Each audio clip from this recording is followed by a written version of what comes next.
Zibby Owens. Thanks for listening to Moms Don't Have Time to Read Books. Today is Father's Day, so happy Father's Day to all the dads out there. I hope everybody had a great day. I have a quick essay to read, probably 3 minutes, about Father's Day, and I figured better late than never to record it. So I'll share it with you. I'm always open to comments. You can email me at zibby@zibbyowens.com.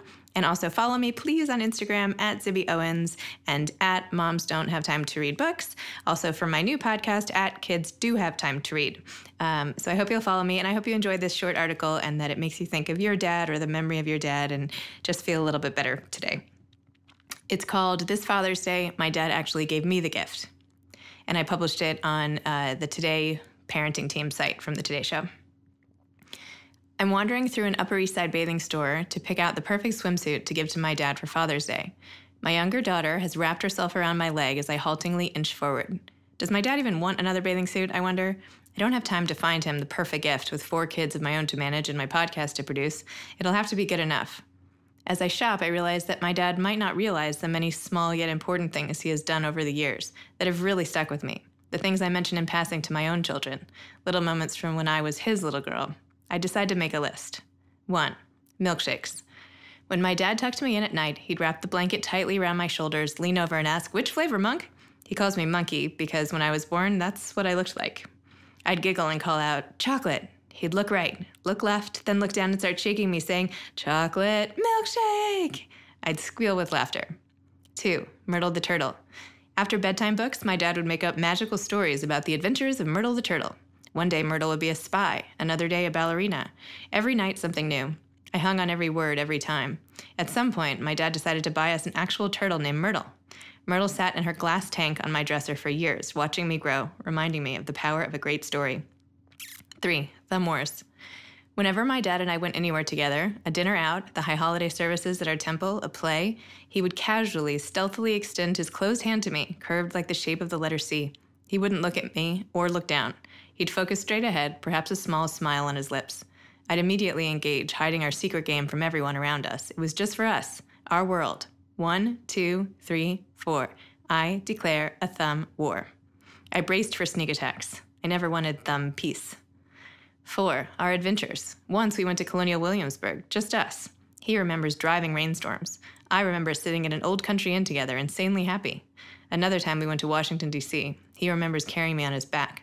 I remember learning about the FBI, the Capitol, the Treasury. There may have been 3 or 4 nights total that we traveled together, but they were my happiest, most special memories with him, just the 2 of us. 5. Glaciers. When I was in high school, my dad tried to help me understand what a glacier was, a concept I was inexplicably having trouble grasping. He extended his arms out like an airplane, bent down at the waist, and slowly started moving across my bedroom, over my bed, making whooshing sounds. 6. His advice. Friend or relationship issues were his domain. I'd perch on the edge of my bed while he listened thoughtfully to my problems. He always looked me in the eye and acted like my tiny grievances were the most important global issues. He gave me advice free of any judgment, always full of love and insight.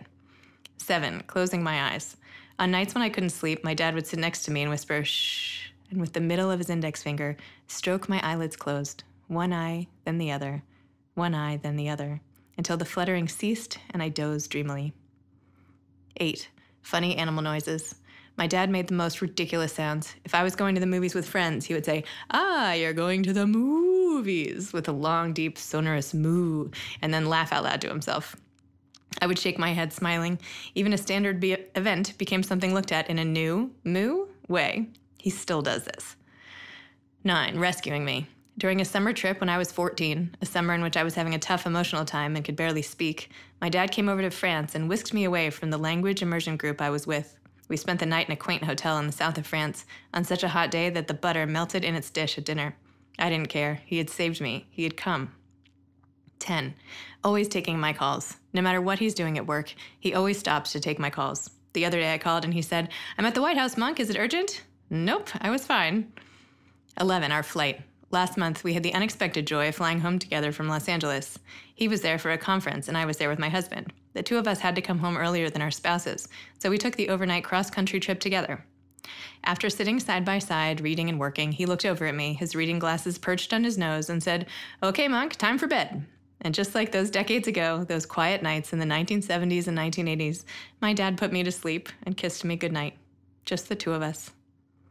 Back at the store, my daughter pulls out a bathing suit and snaps me out of my reverie. I think he'll like this one, she says, holding up navy print trunks.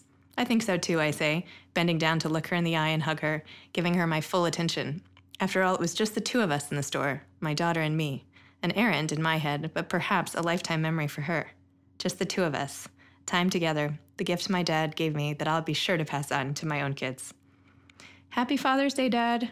And happy Father's Day to all the dads out there. And thank you all for listening. And I hope everybody had a great day. Again, feel free to email me. I always love hearing your comments. Zibby@zibbyowens.com. Thanks so much. And it's going to be a big week on the podcast. I have 5 episodes airing this week, so be sure to tune in. Thanks so much. Bye.